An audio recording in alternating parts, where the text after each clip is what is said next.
హైకోర్టులో కేటీఆర్ గారికి ఈనాటి తీర్పు ఓ చెంపపెట్టు లాంటిది, చుక్కెదిరినటువంటి సందర్భం. మా సిరిసిల్లలో మాట్లాడుతూ ఓ లొట్టె పీసు కేసు పెట్టుకుంటారు, ఏం చేసుకుంటారో చేసుకోపోమన్న ఈ పెద్ద మనిషి క్వాష్ కోసం పోయినట్టు సందర్భం. బీఆర్ఎస్ పార్టీకి కేటీఆర్ గారి జైలు బయలు పట్టుకున్నది.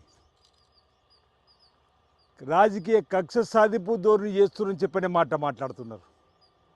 కేటీఆర్ మాట్లాడే మాటలు అన్నీ కూడా అవినీతి అక్రమాల నుంచి తప్పించుకోవడానికి ప్రజలను డైవర్షన్ చేసేటువంటి కార్యక్రమాలు చేస్తూనే మేము డైవర్షన్ రాజకీయాలు చేస్తున్నామంటున్నారు. హరీష్ రావు గారు కూడా రాజకీయ కక్ష సాధింపు అని పెద్ద పెద్ద మాటలు మాట్లాడుతున్నారు. మీరు అధికారం ఉన్న 9.5 సంవత్సరాలు ఇప్పటి మా గౌరవ ముఖ్యమంత్రి రేవంత్ రెడ్డి గారి పైన ఇంచుమించు 100 కేసుల వరకు పెట్టారు. అంటే అవి కూడా మీరు రాజకీయ కక్ష సాధింపు ధోరణిలో పెట్టిర్రా? ఎన్నడనే మేము మీ పైన అలాంటి ఆరోపణలు అలాంటి చేసినామనేటువంటి మాట. రాజకీయ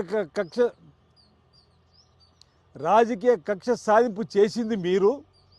ప్రశ్నించే గొంతుల్ని ఎక్కడికక్కడ సిరిసిల్ల ప్రాంతానికి కేటీఆర్ పోతే ముందస్తు అరెస్టులు చేసి సంవత్సర కాలం అవుతుంది సిరిసిల్లాలో అరెస్టులు లేక, ముందస్తు అరెస్టు లేక. ఈరోజు విచారణకు రావడానికి భయపడి లాయర్లు ఉంటేనే మాట్లాడతాను చెప్పని ఏసీబీ అధికారులు వేసే ప్రశ్నలకు జవాబు చెప్పలేక తప్పించుకొని పోయినటువంటి కేటీఆర్ గారు ఈరోజు ఏం సమాధానం చెప్తారో ఉంటున్నాం. క్వాష్ పిటిషన్లో కోర్టు ఏమన్నది? మా తీర్పు వచ్చేదాకా మిమ్మల్ని అరెస్ట్ చేయకమని చెప్పట్టింది. ఒకవేళ మాకు నిజంగానే కక్ష సాధింపు ఉండి మిమ్మల్ని జైలు పంపాలనే ఆలోచన ఉంటే గవర్నర్ గారి అనుమతి ఎందుకు కోరతాము? ఏసీబీ చట్టపరంగా ఎందుకు కేసు పెట్టి మిమ్మల్ని విచారణ పిలుస్తుంది? ఈరోజు మీకు జైలు భయం పట్టుకున్నది కాబట్టి ఈ విధమైన ఆరోపణలు చేయడం సబబు కాదు. ఓవైపు రైతు భరోసా ఇస్తామని మేము చెప్పినాం, రైతులు సంతోషంగా ఉన్నారు. సంతోషంగా లేనిది మీరే. రైతు భరోసా ఇస్తాన్నాం, రైతుకు రుణమాఫీ చేసినాం. హరీష్ రావు గారి మాటలు కూడా హాస్యాస్పదంగా ఉన్నాయి. అసలు పొలిటికల్ డైవర్షన్ చేసేటువంటి మీరు ఈరోజు ప్రజలకు సూటిగా సమాధానం చెప్పలేక మీరు ఈరోజు మా పైన మీరు మాట్లాడిన మాటలు సరైనది కాదని మాట సందర్భంగా చెప్తూ, రాబో రోజుల్లో కేటీఆర్ గారు తప్పు చేస్తే చట్టం తన పని తను చేసుకుపోతుంది. ఎవరైనా సమానమే చట్టం ఉందని చెప్పని మీరు అన్నారు, మేమంటున్నాం. అలాంటి ఈ కార్ రేసింగ్లో కానీ, ఈరోజు మేడిగడ్డ, అన్నారం, కాళేశ్వరం సంబంధించి కానీ, టెలిఫోన్ ట్యాపింగ్ అని ఒకరికి మీరు తప్పు చేసి ఉంటే చట్టం తన పని తను చేసుకుపోయే విధంగా క్రమంలో మీరు ఊచలు లెక్క పెట్టవలసి వస్తే అది మీ కర్మగా భావించాలి.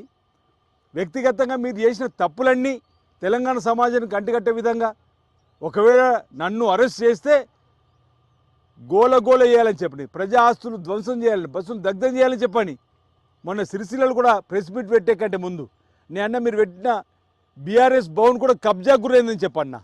ఆ మాటలు సూటిగా సమాధానం చెప్పలేరు. దానికంటే ముందు మీ క్యాంపు కార్యాలయంలో మీ నాయకులు చెప్పిన మాటలు లీక్ కాలేవనుకుంటున్నా.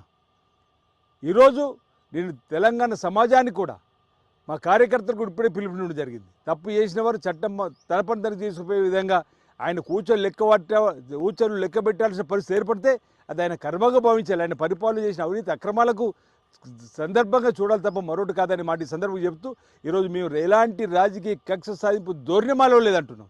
నిజంగానే అతను తీసుకుపోయి లోపల పడేయాలని చెప్పంటే ఎంతసేపు ఉంటున్నా. చట్టం తన పని తెలిసి చేసుకుపోవాలని చెప్పిన ప్రభుత్వం చూస్తున్నది. ఆ క్రమంలో ఆయన పొరపాట్లు ఏమైనా ఉంటే వాటిని ఏసీబీ విచారణ అధికారులు, ఏసీ ప్రస్తుతం కూడా కేసులో విచారణ జరిపి చట్టం తన పని తెలిసి చేసుకుపోయే కార్యక్రమం చేస్తుందని చెప్పి సందర్భంగా